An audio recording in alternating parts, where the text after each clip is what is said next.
Alors, Madame Sans Opinion, aujourd'hui, vous allez nous donner votre avis ou pas sur le possible retour en arrière des Anglais sur le Brexit. Cette sorte de Brexit. Arrêtez, on dirait que vous bégayez. Non, c'est juste que je suis bilingue. Inutile de m'impressionner, hein. Je suis contre. Cette histoire de Brexit, c'est un coitus interruptus. Vous savez, cette méthode de contraception ancestrale, où on se retire du avant de... pour pas... Enfin, vous voyez ce que je veux dire. L'Angleterre, c'est pareil. Elle a accepté d'entrer dans l'Europe, alors pendant un temps, elle était bien dedans, elle allait, elle venait, et puis même parfois, elle allait, elle venait...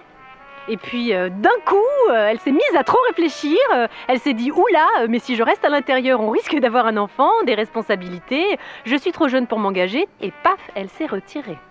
Résultat, avec ses conneries, elle a tout maculé le dessus de lit. Seulement maintenant, c'est trop tard. La tâche est là et on ne pourra pas la revoir. Non, franchement, je me mets à la place de l'Europe, je serai elle, je voudrais pas que l'Angleterre revienne à l'intérieur. Faut pas pousser mémé Europe dans les orties. Après, moi... j'aime bien le roast beef, c'est rouge, c'est mou et un peu bizarre, mais c'est bon. Alors que l'Angleterre revienne, d'un point de vue purement personnel, je suis pour. Moi je dis welcome back. J'adore votre accent. Merci. En plus, je reste persuadée que c'est pas de leur faute s'ils ont voté non. C'est à cause du titre totalement obscur qu'on a donné à ce truc, Brexit.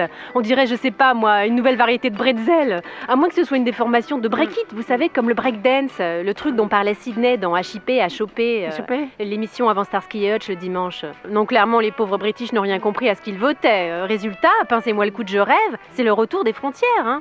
Enfin, moi je m'en fous. L'Angleterre, j'y suis déjà allée en 4e lors d'un échange. Je comprenais que dalle à ce que me disait ma correspondante. J'ai fait une orgie de Pim's et d'After Eight que j'ai largement vomi dans le bateau du retour. Et j'ai cassé toutes les tasses à thé que j'avais achetées à l'effigie du prince Charles avec son oreille pour faire la hanse. Dommage, pour tenir la tasse, c'était pratique. Un peu plus et vous alliez nous parler de la pluie et des petits pois à la menthe. Pas eu le temps.